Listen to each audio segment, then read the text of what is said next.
Di desa Karangjati, malam tidak pernah benar-benar terasa seperti milik manusia sepenuhnya. Ada bagian dari gelap yang terasa dihuni, bukan oleh sesuatu yang terlihat, justru oleh sesuatu yang tidak pernah benar-benar bisa dipastikan keberadaannya. Namun selalu terasa ada. Di belakang desa terbentang sawah luas yang hampir tidak memiliki batas yang jelas saat malam hari. Siang hari, tempat itu terlihat biasa saja.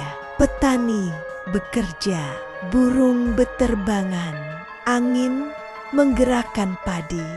Namun saat malam datang, semuanya berubah. Sawah itu menjadi terlalu sunyi, bukan sunyi yang tenang, melainkan sunyi yang menekan, seolah-olah suara apapun yang masuk ke sana akan hilang sebelum sempat terdengar. Dan di tengah hamparan itu selalu ada satu titik cahaya, lampu kecil, kuning, redup, tidak terang, tidak cukup untuk menerangi sekitar, namun cukup untuk terlihat dari jauh. Cahaya itu tidak pernah padam, tidak pernah bergeser, tidak pernah terlihat siapa yang menyalakannya. Beberapa warga pernah mencoba mencari tahu. Mereka berjalan ke arah lampu itu, namun anehnya tidak ada yang benar-benar bisa sampai. Semakin didekati, lampu itu terasa tetap jauh, seperti tidak ingin disentuh, seperti menjaga jarak. Dan yang lebih aneh, orang-orang yang kembali dari sana tidak pernah benar-benar sama lagi.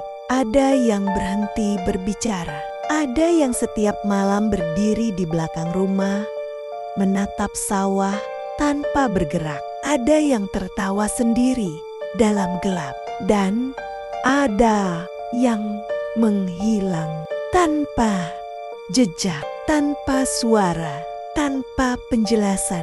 Sejak itu, warga hanya punya satu kalimat yang selalu diulang kepada pendatang. Kalau kamu melihat lampu itu, jangan pernah mencoba mendekat, karena yang menunggu di sana bukan cahaya. Raka tidak mempercayai cerita seperti itu. Baginya, rasa takut seringkali hanya berasal dari ketidaktahuan, dan ketidaktahuan bisa dijelaskan. Ia pindah ke desa itu untuk bekerja. Rumah kontrakan kecil yang ia tempati berdiri di ujung desa. Di belakangnya langsung terbuka sawah luas. Malam pertama, ia tidak langsung menyadarinya. Baru ketika ia keluar untuk membuang sampah, ia melihat cahaya itu. Kecil, diam, seperti titik kuning di tengah kegelapan. Awalnya ia mengira itu lampu petani. Namun semakin ia perhatikan, tidak ada bayangan orang, tidak ada pergerakan, tidak ada perubahan. Cahaya itu terlalu stabil, terlalu diam, seperti tidak hidup, namun juga tidak mati. Raka berdiri lebih lama dari yang ia sadari, dan di titik tertentu ia mulai merasakan sesuatu yang aneh. Perasaan halus, sulit dijelaskan. Bukan rasa takut, bukan juga rasa penasaran biasa. Lebih seperti dorongan halus namun konsisten. Seolah-olah ada sesuatu yang ingin ia mendekat. Malam berikutnya, Raka kembali melihat lampu itu. Kali ini lebih lama. Udara terasa lebih lembab dari biasanya. Langit tertutup awan.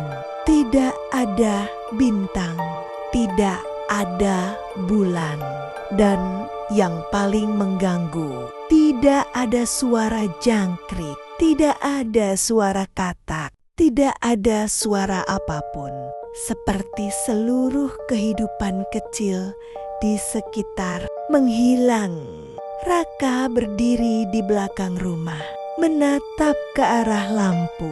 Dan untuk pertama kalinya, ia merasa seperti lampu itu menyadari keberadaannya. Perasaan itu tidak datang tiba-tiba, melainkan perlahan, seperti sesuatu yang merayap ke dalam pikirannya. Dan semakin lama ia menatap, semakin kuat dorongan itu untuk melangkah. Raka masuk ke dalam rumah, mengambil senter tanpa benar-benar berpikir panjang. Seolah-olah keputusan itu sudah dibuat sebelumnya. Ia keluar, melangkah ke arah sawah. Tanah di pematang terasa lembek. Sepatunya mulai tenggelam sedikit, namun ia tetap berjalan. Langkah demi langkah, dan di tengah langkah itu ia mulai menyadari sesuatu. Tubuhnya terasa ringan, terlalu ringan, seperti berjalan tanpa usaha. Namun di saat yang sama, kepalanya terasa berat, seperti ada sesuatu yang menekan dari dalam. Ia tidak berhenti, tidak juga berpikir untuk kembali, karena dalam pikirannya hanya ada satu hal: mendekat beberapa langkah dari sawah. Raka berhenti, bukan karena ia ingin berhenti, melainkan karena tubuhnya seperti dipaksa berhenti. Dan di saat itulah ia mendengar suara langkah dari belakangnya, pelan, basah, seperti kaki yang menginjak lumpur. Satu langkah, berhenti. Satu langkah lagi, berhenti. Raka tidak langsung menoleh. Napasnya mulai tidak teratur, dan perlahan ia memutar kepala. Tidak ada siapa-siapa. Namun saat ia kembali melihat ke depan, lampu itu lebih besar, lebih terang, lebih dekat. Tanpa ia bergerak, kabut mulai turun. Tipis, namun cukup untuk membuat garis pandang menjadi kabur. Dan di balik cahaya lampu muncul sesuatu.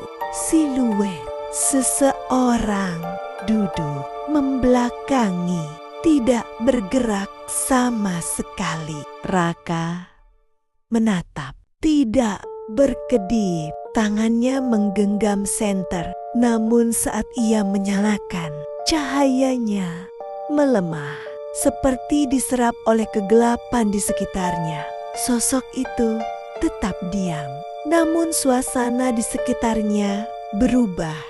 Udara menjadi lebih dingin, lebih padat, seperti setiap napas yang diambil tidak sepenuhnya masuk ke dalam paru-paru. Raka mundur satu langkah, dan saat itu sosok itu bergerak, tidak berdiri, tidak berbalik, melainkan lehernya berputar pelan, sangat pelan, seolah waktu di sekitarnya melambat. Tidak ada suara tulang, tidak ada suara gesekan, hanya gerakan yang terlalu halus untuk sesuatu yang seharusnya mustahil. Dan saat hampir menghadap, lampu berkedip, udara langsung berubah dingin, menusuk seperti masuk ke tulang. Raka berbalik, mencoba kembali. Namun jalur yang ia lewati hilang.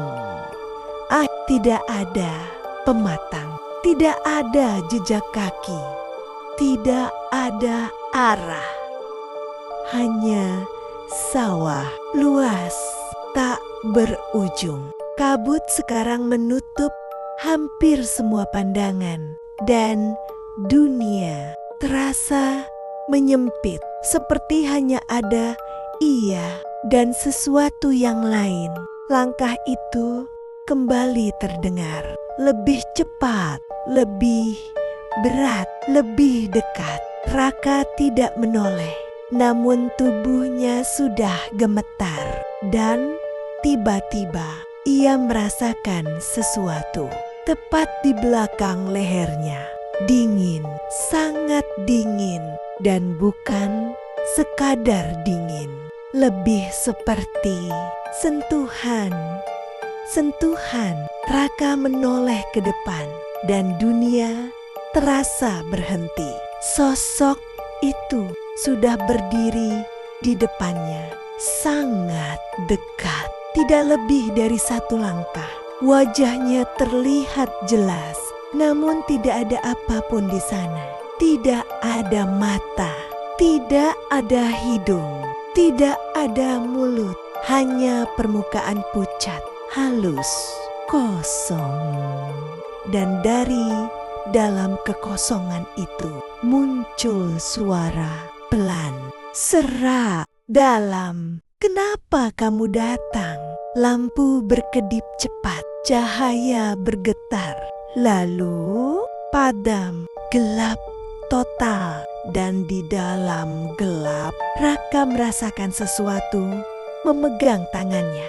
Dingin, basah, kuat, dan menariknya perlahan ke arah yang tidak ia ketahui. Pagi hari, Raka ditemukan di pinggir sawah, duduk diam, tubuhnya kotor, matanya kosong. Saat ditanya, ia tidak menjawab, hanya mengangkat tangan, menunjuk ke arah sawah dan berkata pelan, "Sekarang ada 2 malam berikutnya." Warga tidak berani keluar rumah karena di tengah sawah bukan 1, tapi 2 lampu menyala berdampingan, dan salah satunya berkedip pelan, berulang seperti memanggil, menunggu orang berikutnya yang cukup berani untuk mendekat.